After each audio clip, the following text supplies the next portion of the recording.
Astronauts aboard the International Space Station are making final preparations for a spacewalk Tuesday to service the lab's robot arm. With lawmakers optimistic about restarting the government after a weekend shutdown, NASA hopes to avoid what would have been a historic first, a publicly blacked-out spacewalk. NASA public affairs operations were not deemed mission-critical during the shutdown, and NASA's satellite television channel, web pages, Twitter feeds and other public outreach platforms were to be blacked out, or static, for the duration of the civil service furlough. No spacewalk coverage was planned. "Sorry, but we won't be tweeting or responding to replies during the government shutdown," NASA said in a tweet Monday. Also, all public NASA activities and events are cancelled or postponed until further notice. "We'll be back as soon as possible, sorry for the inconvenience." But an expected Senate vote Monday afternoon to end the shutdown moved the issue back to the House of Representatives for concurrence. Assuming approval in the House, restarting the government would require President Trump's signature before agencies could begin the restart procedures. Whether that process can run its course before the start of the spacewalk was not immediately clear. Politics aside, astronauts Mark Vande and Scott Tingle plan to float out of the station's Quest airlock early Tuesday to replace the latching mechanism on one end of the station's robot arm. Another spacewalk to complete the work, this one carried out by Vande and Japanese astronaut Norishige Kanai, is scheduled for Jan. 29. NASA has never staged a spacewalk or any other comparable in-space event without public coverage of some sort, and it was not known how the agency would have handled an emergency under shutdown constraints with its television system, web operations and social media channels out of action. The SpaceX Falcon Heavy atop Pad 39A at the Kennedy Space Center. Ending a government shutdown will allow the company to continue testing, including a planned hot fire of the rocket's 27 first-stage engines before its maiden flight later this month or early next. But space station operations were expected to continue as usual despite the furlough, with mission control at the Johnson Space Center in Houston and critical communications facilities staffed as usual to support the six-member crew in orbit. "From a space station operations standpoint, we've been up against this threat before," said Kenny Todd, ISS Mission Operations Integration Manager at the Johnson Space Center. "It really doesn't impact the way we do operations. It's an international program. We're working with a bunch of partners around the world. We're working with a bunch of investigators. Some of the science and so forth has lifetime type limits. So we really can't be in a position where we can support the mission," he said. "And the mission is as much about the science as it is about we've got to keep the crew safe and we've got to keep the vehicle flying in the right direction, good and healthy." Along with space station operations, NASA also planned to continue support of ongoing space missions like those in orbit around Mars or on its surface, the Juno-Jupiter orbiter, the New Horizons probe to the outer solar system and various other solar, space weather and Earth science probes. But spacecraft on the ground being processed for launch, like the Parker Solar Probe and InSight Mars lander, could have been impacted by a lengthy shutdown. NASA's shutdown plan, as described in a November 30 letter to the Office of Management and Budget, was similar to the one the agency implemented during a shutdown in 2013. In a Jan.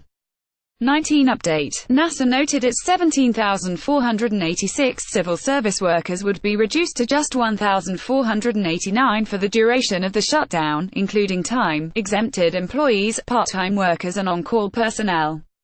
The Johnson Space Center's workforce of 3,095 employees would be reduced to less than 400, including part-timers. There are two major operations or classes of operations that would require ongoing support in accordance with the definitions of accepted activities, Andrew Hunter, NASA's acting chief financial officer, wrote to the OMB. First, NASA currently is operating the ISS with a crew of 6 astronauts, cosmonauts. To protect the life of the crew as well as the assets themselves, we would continue to support planned operations of the ISS during any funding hiatus. Moreover, NASA will be closely monitoring the impact of an extended shutdown to determine if crew transportation or cargo resupply services are required to mitigate imminent threats to life and property on the ISS or other areas. While a government shutdown would severely reduce the NASA workforce, support of the International Space Station and its crew would continue normally. NASA's $8.8 billion James Webb Space Telescope, scheduled for launch in 2019, is NASA's most expensive science project, a high-priority mission that was relatively immune to the shutdown, at least in the near term. The telescope's huge segmented mirror assembly and instrument package recently completed testing in a giant Apollo-era vacuum chamber at Johnson, and engineers are preparing to ship it to prime contractor Northrop Grumman in California for integration with the spacecraft's power and propulsion systems and a complex sunshade. We're in the middle of critical operations here, those would continue to go, Bill Ox, Webb Telescope project manager, told reporters Jan. 10. The last time there was an extended shutdown, we were in the middle of testing our instrument package, and we were able to keep testing during that. He said Northrop Grumman was already funded in the near term, so they can keep working until that funding runs out. We'll be working out over the next few weeks about how far that funding takes them. But right now, there would be no immediate impact. NASA contractors were not immediately affected by the shutdown, but activities requiring direct government support would have been curtailed. SpaceX currently is testing a powerful new rocket known as the Falcon Heavy at historic Pan 39A at the Kennedy Space Center. The rocket, made up of 3 Falcon 9 core stages and a single upper stage, will generate more than 5 million pounds of thrust from its 27 core stage engines when it takes off on its maiden flight. SpaceX engineers had hoped to carry out a core stage engine test firing this week, but the 45th Space Wing, which oversees such tests at Kennedy and the nearby Cape Canaveral Air Force Station, released a statement over the weekend saying the government would not support any such static fire tests or launches for the duration of the shutdown. Due to the shutdown removing key members of the civilian workforce, the 45th Space Wing will not be able to support commercial static, an Air Force spokeswoman said. Without our civilian workforce, the 45th SW is unable to support launch operations as well. SpaceX spokesman John Taylor said early Monday, before the Senate vote, that the company was hopeful that the Congress will quickly resolve their differences and put our partners in the Air Force and NASA back to doing their important work as soon as possible. This shutdown impacts SpaceX Falcon Heavy demonstration, which is critical for future NSS missions. It also impacts critical missions for our customers, including important international allies scheduled to launch shortly from Cape Canaveral and Vandenberg Air Force Base, as well as upcoming missions this spring to resupply the International Space Station.